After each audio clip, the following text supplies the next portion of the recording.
اقرأ كتاب الله ترق جنانه وتنل عظيم الأجر والغفران رتله روي القلب من نفحاته كالماء يروي لهفة العطشان. Bahkan ulama kata tawakal ni macam mayat. Mayat diserah kepada orang yang nak memandikannya. Tawakal ialah seumpama mayat diserahkan kepada orang yang nak memandi dan mengkafankannya. Apa yang dibuat oleh mayat tu bila orang mandi dia, orang tolak dia, orang balik dia, apa dia buat oleh mayat? Mayat tak buat apa-apa. Dia serah bulat-bulat. Itu tawakal. Jadi bila kita serah pada Allah, kita jangan buat apa-apa, serah pada Allah aja. Apa Allah nak buat, Allah nak bagi musibah ke, Allah nak bagi nikmat ke, kita serah bulat-bulat macam mayat tadi. Kalau kita merungut, kita mengeluh, kita bukan bertawakal pada Allah. Okey? Sebab nak serah pada Allah, kita kena yakin kita lemah dan kita kena yakin Allah yang kita serah tu memang hebat. Maka bila yakin Allah tu hebat, apa prasyaratnya? Apa prasyarat untuk bertawakal pada Allah yang hebat? Prasyaratnya ialah mesti taat pada semua perintah Allah. Ini prasyarat utama ni. Nak serah diri pada Allah, mesti taat pada dia. Sebab bila taat pada dia, itulah tanda kita yakin Allah tu hebat. Sebab Allah hebatlah kita taat, kita dengar cakap. Bila kita dah dengar cakap dia, mana kita yakin dia hebat, masa tu barulah sah tawakal kita. Baru dipanggil tawakal. Tapi kalau kita masih buat dosa, kita masih engkar perintah dia, kemudian kita kata aku nak tawakal pada Allah, itu adalah dakwaan yang bohong. Ramai orang yang lawan Tuhan, ramai yang tak ikut perintah Allah, tiba-tiba bila dia usaha apa semua, dia kata saya serah pada Allah. Sedangkan dia lawan Tuhan. Macam mana kamu serah pada Tuhan yang kamu lawan dia? Tak boleh. Sebab tu prasyarat utama, nak bertawakal kepada Allah, mesti taat pada dia. Sebagai tanda dia tu hebat. Barulah serah diri. Kalau tak rasa kehebatan Allah dengan cara kita ingkar perintah dia, jangan cakap tawakal. Jangan cakap tawakal. Dan sebab itulah ramai orang bertawakal pada Allah tapi hidupnya tak bahagia. Mulutnya bertawakal pada Allah tapi dia tak bahagia. Kenapa?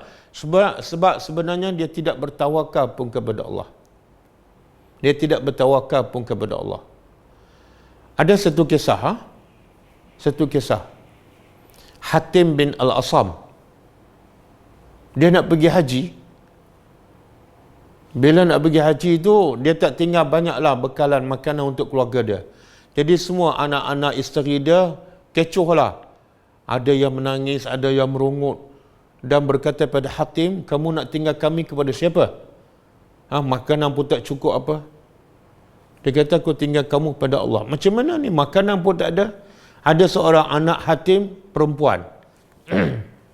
Kata anak perempuan ni, dia kata, tawakkal ala Allah. Wahai bapa, serah kepada Allah, jalan, pergi je. Jadi akhirnya semua adik-beradik termasuklah mak ni marah pada anak perempuan ni. Sebab apa? Dia yang menggalakkan, mendorong bapa dia Hatim pergi haji. Dalam keadaan keluarga tak cukup makanan, tak cukup bekalan. Kemudian bila dah malam tu, perut mereka lapar, makanan tak ada. Maka ada yang nangis, ada yang marah dan ada yang kutuk budak perempuan ni. Anak perempuan ni dikutuk, dimarahi. Dia diam je. Dia baca Quran, dia solat, dia berdoa pada Allah. Kemudian tak berapa lama dengar ada orang ketuk pintu. Dan yang ketuk pintu itulah raja ataupun gubernur di tempat itu. Lalu raja ni, Amir ni tanya kepada tuan rumah ni, ada tak segelas air kami nak minum? Maka diberilah segelas air. Kemudian diminum oleh raja. Kemudian raja bertanya, ni rumah siapa ni? Ni rumah Hatim Al-Asam, seorang ulama yang hebat yang terkenal. Bila raja dengar je, ini rumah Hatim, apa raja ni buat? Dia ambil kantong yang ada duit, emas, dinar ke, dirham ke, dia campak dalam rumah tu. Kemudian dia bagi tahu ke pengawal dia, tentera dia, dia kata, siapa nak buat seperti aku buat, silakan. Sebab ini adalah rumah ulama yang besar, ulama yang hebat, ulama yang dihormati. Maka tentera dia, pengawal dia pun masing-masing ada duit campak masuk dalam rumah Hatim. Jadi akhirnya adik-beradik dia yang kutuk dia, yang marah pada dia, yang menangis, semua seronok, semua suka. Dia kata, tapi budak perempuan ni menangis. Dia pula menangis. Yang tadi menangis sebab tak ada makanan. Tapi bila ada makanan, gembira. Yang budak perempuan ni yang tawakal pada Allah, masa tak ada makanan, dia tak menangis, dia tak kisah pun. Tapi bila ada makanan, dia pula menangis. Jadi mak dia, adik-beradik dia tanya, kenapa pula kamu menangis? Dah ada makanan banyak. Sepatut kamu bergembira.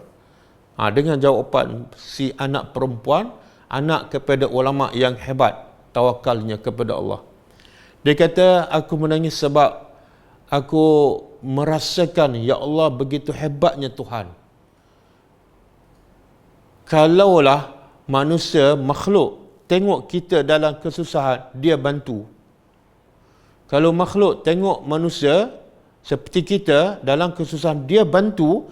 Cuba bayangkan kalau Allah yang tengok kita, lagi dia bantu. Sebab Allah adalah pencipta. Makhluk yang tak ada apa-apa pun dia bantu, dicampak aja. Maka cuba bayangkan kalau Tuhan yang mencipta makhluk. Ini contoh tawakal.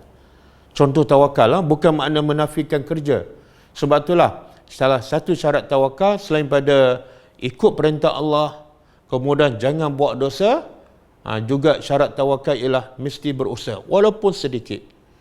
Tapi dalam konteks kisah ni mungkin dia dah usaha, itu dia dapat, itu tak apa, serah pada Allah.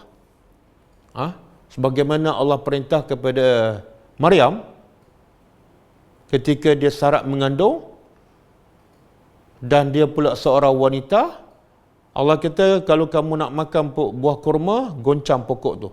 Allah tahu dengan wanita yang lemah yang sedang syarat mengandung, goncang pokok kurma, buah kurma tak akan jatuh. Tapi Allah kata goncang, aku akan gugurkan. Maksud pengajarannya apa? Allah nak kita usaha walaupun selemah-lemah usaha. Sebab rezeki itu Allah dah jamin. Allah nak tengok setakat mana kita usaha walaupun sekecil. Okey, usaha tak boleh tinggal, tapi jangan bila dah usaha tak yakin. Ataupun bila usaha rasa macam tak cukup, maka akhirnya kita tinggal bertawakal kepada Allah. Kita bergantung, bertawakal pada usaha kita, kepada duit kita. Itu yang salah. Jadi saya ingatkan sekali lagi, syarat nak bertawakal mestilah kita rasa kita sangat lemah dan Tuhan tu sangat hebat, dan bukti kita rasa Allah tu hebat, kita taat perintahnya satu persatu. Kalau kita tak taat, kita tak rasa dia hebat. Masa tu tak ada guna tawakal dan bukan tawakal pun. Contohlah orang tu tak solat. Kemudian bila dia bekerja, dia kata, saya serah pada Allah lah pasal rezeki ni. Sebab saya dah usaha. Itu bukan serah pada Allah. Sebab kamu pun tak solat. Kamu pun engkar perintah Allah. Macam mana kamu serah pada Tuhan yang kamu tak yakin hebat? Kalau yakin hebat, taat. Dengar cakapnya. Ada orang buka aurat kan? Dah kahwin tak dapat anak. Tapi dia buka aurat. Dia kata, saya dah usaha, saya serah pada Allah. Itu bukan tawakal. Tawakal mesti pertama sekali taat kepada Allah. Sebab itulah kalau kita tengok ayat sebelum ni kan, hujung ayat 11. Allah kata apa? Falyatawakkali. Allah perintah, hendaklah bertawakal, hendaklah berserah kepada Allah. Siapa? Al-mu'minun. Allah bagi tahu yang layak bertawakal pada Allah ialah orang yang beriman kepada Allah saja. Kalau kamu lawan perintah Allah, kamu tak taat perintah Allah, kamu tak bertakwa, kamu tak beriman. Bila tak beriman, tak layak berserah pada Allah. Tak layak berserah kepada Allah.